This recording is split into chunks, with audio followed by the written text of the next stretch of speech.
నమస్తే, welcome to పూరా local special story. ఎన్నికల సమయంలో ఇచ్చినటువంటి మెగా డిఎస్సి హామీని అమలు చేసేందుకు రాష్ట్ర ప్రభుత్వం సిద్ధమవుతోంది. గతంలో గుర్తించినటువంటి సుమారు 5,000 ఖాళీలకు అదనంగా మరో 5,000 పోస్టులను కలపనుంది. ఇక వైద్య శాఖలో మరో 5,000 ఖాళీలను భర్తీ చేసేందుకు కసరత్తు మొదలుపెట్టింది. గత 2.5 నెలల వ్యవధిలో దాదాపు 25,000 పోస్టులను భర్తీ చేసిన సర్కారు త్వరలో వీటిని భర్తీ చేసేందుకు రెడీ అవుతూ ఉంది. ప్రభుత్వం నుంచి అనుమతి రాగానే నోటిఫికేషన్లు జారీ అవుతాయని ఆయా శాఖల అధికారులు సూచనాప్రాయంగా తెలిపారు. మెగా డిఎస్సి నిర్వహిస్తామని ఇప్పటికే సీఎం రేవంత్ రెడ్డి పలుమార్లు స్పష్టం చేశారు.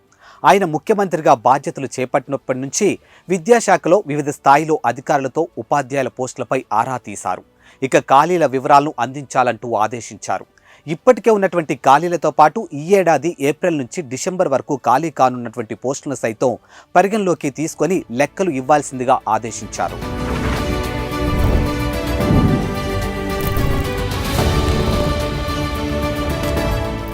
గత ప్రభుత్వం ఉద్యోగ విరమణ వయసును 61 ఏండ్లకు పెంచేలా 2020లో నిర్ణయం తీసుకోవడంతో 3 ఏండ్లుగా రిటైర్మెంట్లు లేవు. ఇక ఈ ఏడాది ఏప్రిల్ నుంచి వరుసగా ఉద్యోగ విరమణలు ప్రారంభం కానున్నాయి.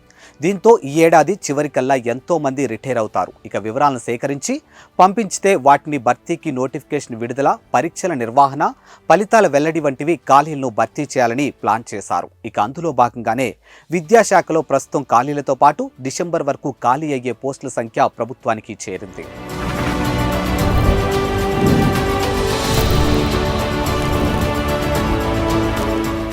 ఇప్పటికే గుర్తించినటువంటి సుమారు 5,000 పోస్టులకు అదనంగా మరో 5,000 పోస్టులు ఖాళీగా అవుతుండటంతో మొత్తానికి ఒకేసారి మెగా డిఎస్సి నిర్వహించి ఖాళీలు భర్తీ చేసేందుకు ప్రభుత్వం నుంచి విద్యాశాఖకు మౌలికంగా గ్రీన్ సిగ్నల్ లభించింది. ఇక నిర్దిష్ట పద్ధతిలో ప్రాసెసింగ్ మొదలు కావడమే తరువాయి. వైద్య ఆరోగ్య శాఖలో ఇటీవలే సుమారు 7,000 నర్సింగ్ ఆఫీసర్ల పోస్టులు సర్కార్ భర్తీ చేసింది. ఇక సీఎం రేవంత్ రెడ్డి స్వయంగా కొంతమందికి అపాయింట్మెంట్ లెటర్లు అందజేశారు. ఇకపైన ఆ శాఖలో దాదాపు 5,000 పోస్టులు భర్తీ చేసేందుకు రంగం సిద్ధమైంది.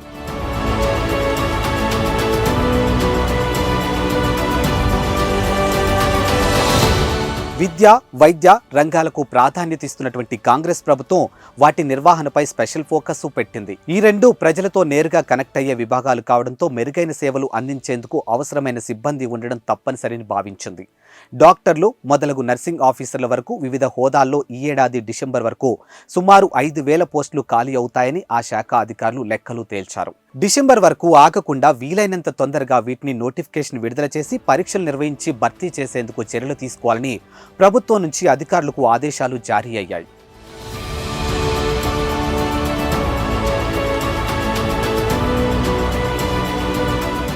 కాంగ్రెస్ పార్టీ ప్రకటించినటువంటి జాబ్ క్యాలెండర్, దాని ద్వారా భర్తీ చేయాలనుకున్నటువంటి 2 లక్షల పోస్టుల హామీలను అమల్లోకి తేవడంపై సర్కార్ ఫోకస్ పెట్టింది. ఇక అందులో భాగంగానే ఇటీవలే కొత్తగా రిక్రూట్ అయిన వారికి అపాయింట్మెంట్ లెటర్లు పంపిణీ చేయడంతో పాటు ఖాళీగా ఉన్నటువంటి పోస్టులకు నోటిఫికేషన్లు జారీ చేయడం, పరీక్షలు నిర్వహించేందుకు కసరత్తు మొదలుపెట్టింది.